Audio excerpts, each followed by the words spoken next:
Did you know that there is a small Poland in Turkey? I am currently in Polonezköy.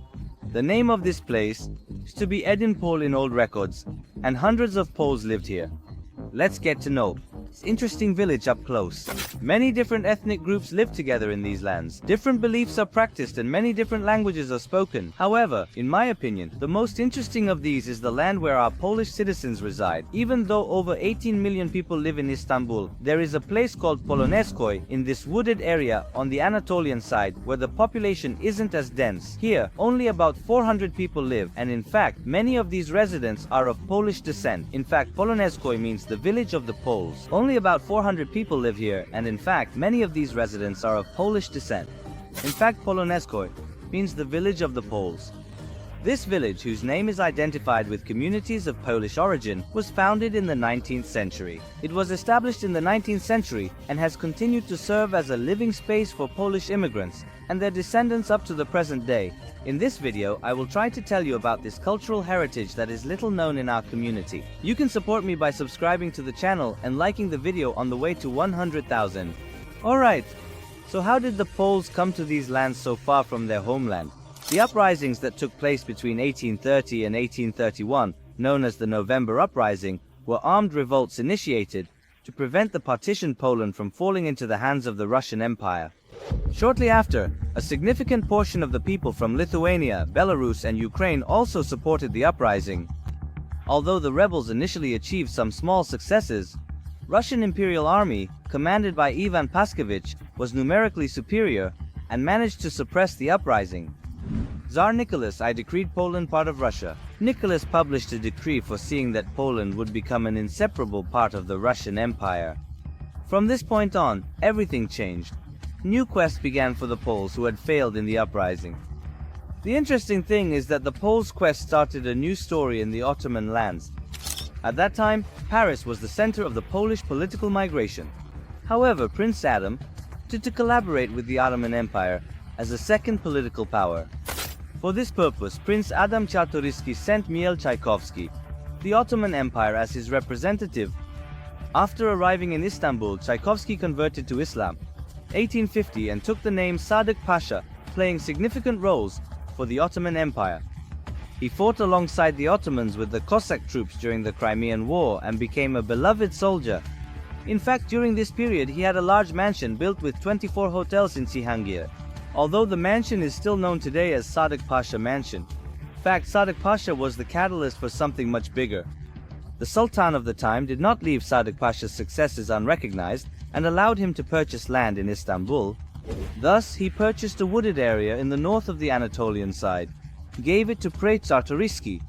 In fact, if you look closely, this man named Czartoryski was one of the leaders of the November Uprising of 1830, who failed and was exiled. This was the reason for purchasing land in this wooded area north of Istanbul. The interesting thing is that they conducted this transaction not with the Turks, but with French missionaries living in Istanbul, because the land where the village is located is being used as a farm by Lazarist priests who were managing the French school of Saint-Bonnet in the 1830s. Anyway, to get back to the topic, Adam intended to establish a small Polish colony in Istanbul. That's why he opened up settlement here, and over time the village developed and became known as Edinburgh. Especially after the revolutions of 1848 and the Crimean War in 1853, the population of the village increased. In 1842, only 12 people lived in this village. However, by the late 1800s, the population of the Polish village had reached about 220. During this period, Sadık Pasha was also the administrator of the village. As the days went by, the increasing number of Poles in the region turned this village into a small Poland.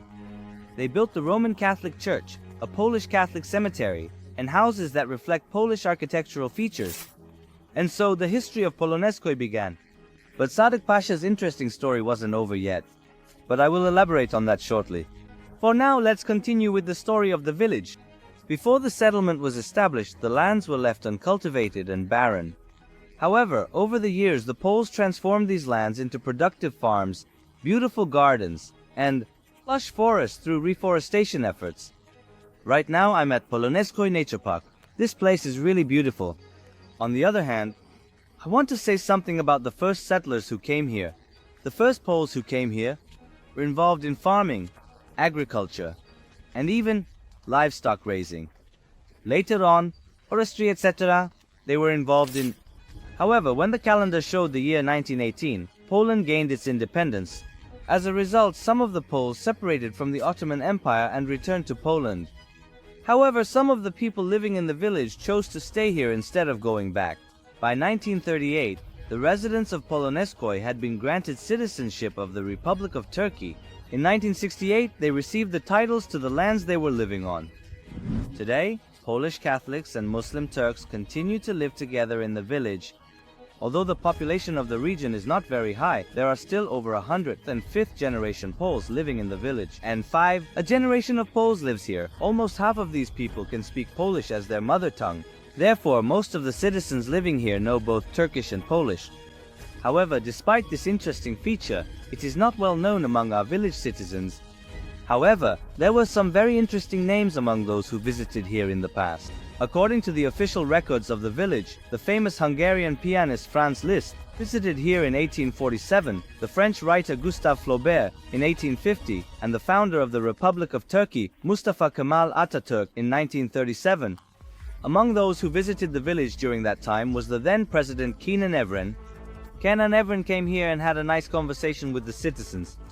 Additionally, the former president of Poland, Aleksander Kwaśniewski, visited Edinburgh twice in 1996 and 2000, and he celebrated the 160th anniversary of Edinburgh's founding in 2002. Had celebrated the anniversary.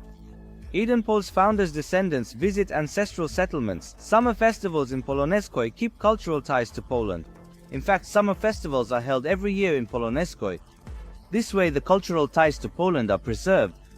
However, as we got closer to recent times, this place has turned into a tourism center. Alright, so let's go back to Sadık Pasha. What was the story of Sadık Pasha? Despite what happened during that time, the Russians forgave him.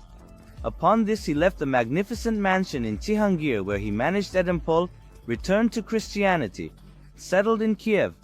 Although it may not be exactly like Sadık Pasha's life story, I want to tell you another extraordinary life story. This story contains a folktale of Polish origin. Nazım Hikmet, who was exiled from Turkey, had a great-grandfather on his mother's side named Bozetski, was actually a soldier of Polish origin. He participated in the uprisings against Prussia in 1848, but when they couldn't get what they wanted, he sought refuge in the Ottoman Empire in 1849. He even served as a captain in the Ottoman army. Perhaps due to these qualities, he converted to Islam in 1851. Took the name Mustafa Celaleddin. Years later, as a result of being stripped of his Turkish citizenship and becoming stateless, Nazım Hikmet applied for Polish citizenship in 1955 due to his great-grandfather, Alaba. Although he was granted Polish citizenship on October 5, 1955, Nazım Hikmet became a citizen of the Republic of Turkey again on January 5, 2009, a decision of the Council of Ministers. So what do you think about this topic? The story of Polonezköy, which doesn't get much attention these days, is quite rich and colorful. Today, when you enter Polonezköy, you will see a sign welcoming visitors in Turkish, English, and Polish. You can also see some monuments that contain texts in both Turkish and Polish related to the settlement. This proves that those colors are still vibrant. I hope the stories I've shared have piqued your interest. Don't forget to like the video and subscribe to the channel. Thank you for listening to me up to this point. See you in the next video. Take care of yourself, stay healthy, and in peace.